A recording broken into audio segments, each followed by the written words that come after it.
PPT 자료가 준비가 됐나요? 순서가 갑자기 바뀌어서. 됐습니까? 예.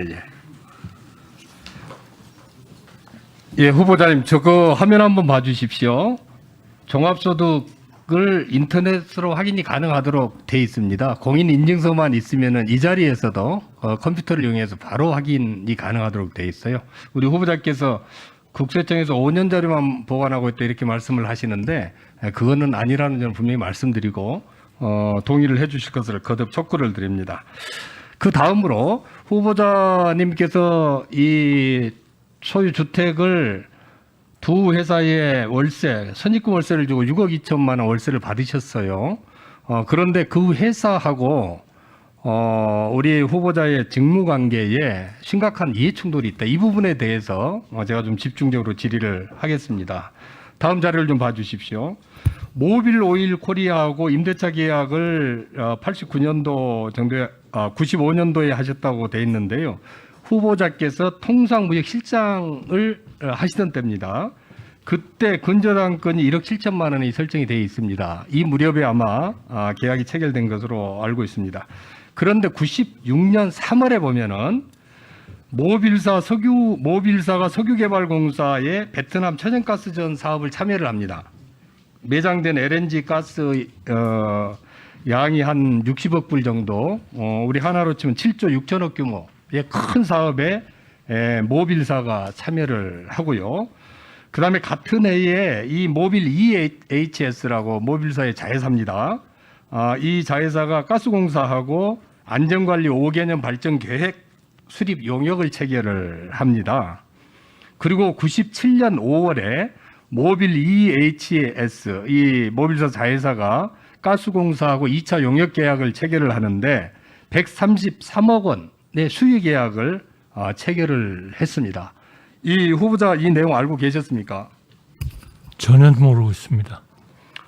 이 후보자께서는 이 후보자 자택에 어떤 기업이 임대 월세 들어왔는지는 알고 계셨죠? 그것은 알 필요가 없죠. 왜냐하면 이 집을 아니 전세 주는 후보자가 거는 월세 계약을 체결을 하고 그 계약서를 공무원 재산 신고할 때 계약서 내야 됩니다. 그거 확인 안 아니 하셨습니까? 그거는 모르겠습니다. 제가 지금 기억은 잘 안 납니다만 저 모빌 코리아의 법인장이 누군지 사장이 누군지를 제가 알 필요도 자, 없고 후보자님, 알아야 할 이유도 그 없습니다. 모빌사를 얘기를 하는 게 아닙니다. 임대차 계약서에 임대인은 후보자로 돼 있고요. 네. 임차인은 이 회사로 돼 있습니다. 네. 그리고 이 계약서를 후보자가 공직에 있을 때 재산 등록하지 않습니까? 네. 그때 이 계약서 신고해야 됩니다. 그걸 모르셨습니까? 그러니까 제가 아마 신고는 했겠죠. 그래가지고 얼마 정도를 받았다는 것도 신고를 했을 거고요. 신고를 했는데 거기에 어느 따라서 회사였는지는 거기에 따라서 종합소득세를 다 냈을 겁니다. 신고를 했는데 어느 회사였는지는 지금 모르겠다는 이 말씀이신가요? 저는 기억이 안 나요. 기억이 안 난다. 네, 수십 년 전 거를 기억날 수도 없고. 자, 이 회사들이요. 우선 저 사람의 저 프로젝트에 대해서는 후보자님, 이 저는 회사들이 들어본 적도 없어요. 후보자님, 이 회사들이 네. 후보자가 차관으로 재직할 때 통상산업부 거기 관련된 산하기관의 공기업들하고 엄청난 특혜를 받아가지고 그거는 큰 사업권을 좀 저하고는 따냈어요. 아무 상관이 없는 얘기죠. 자, 그러면은 그리고 그게 특혜인지 아닌지도 지금 의원님께서 후보자께서는 내 집을 임차해서 들어온 이 기업들이 내가 공직으로 있는 이 산하기관에 특혜를 받고 있는데 그런 일이 없도록 당연히 관리를 하셔야 되는 거 아닙니까? 중개사를 통해서 집을 세를 낸 것하고 업무에 있어서 그것도 공무에 있어서 어떤 특혜를 준다는 거는 상상할 수도 없는 앞으로 일입니다. 국무총리를 하셔도 그러면은 이런 문제가 생겼을 때 중개사 통해서 하면은 아무런 관여 안 하고 놔두면 되는 그런 겁니까? 일이 없고 관여를 하지 않았으면 저게 특혜인지 아닌지에 대한 판단을 할 수가 없겠죠. 저 특혜가 진행되는 과정에서 네. 이상하게 아니 많이 의원님 벌어졌어요. 그러니까 이상하다는 게 자, 뭡니까?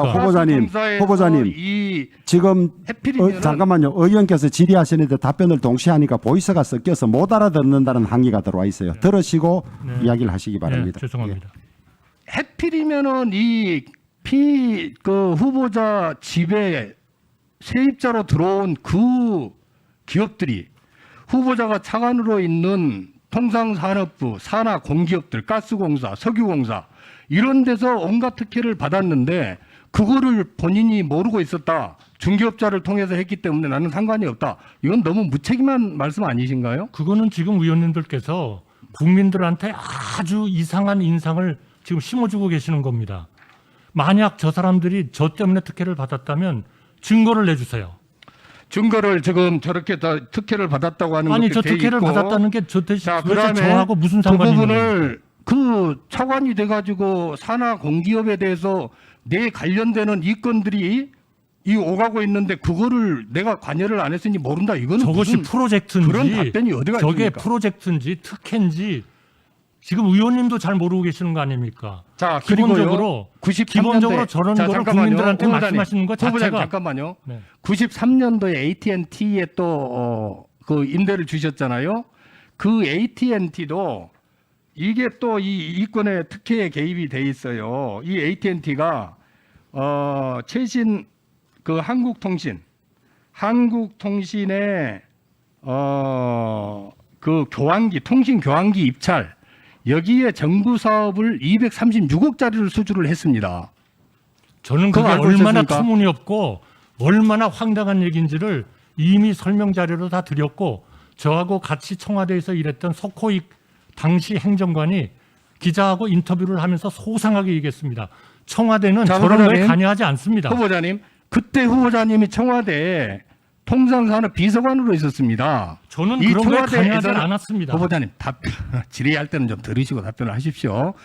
거기에서는 우리 행정기관 전체 업무를 산업통상적으로 전부 지금 관여하고 계시는 거잖아요.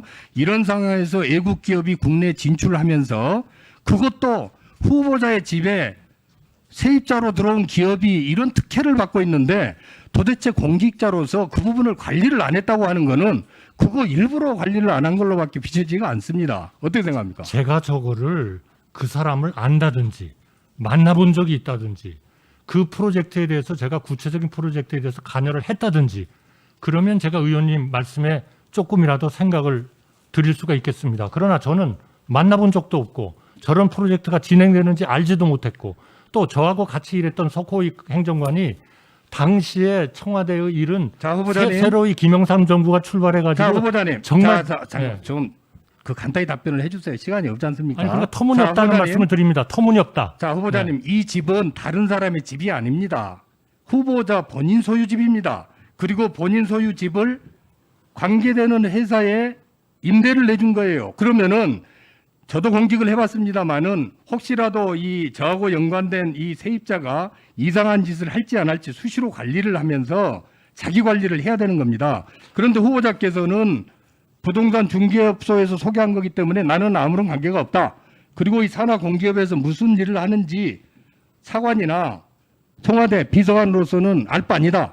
이런 무책임한 발언을 하면은 무책임한 게 앞으로 아니고요. 후보자께서 무책임한 게 앞으로 아니고 후보자께서 국무총리를 무책임한 하시더라도 게 아니고요. 황당하다는 말씀을 드리는 겁니다. 황당하다. 네. 정말 답변이 황당합니다.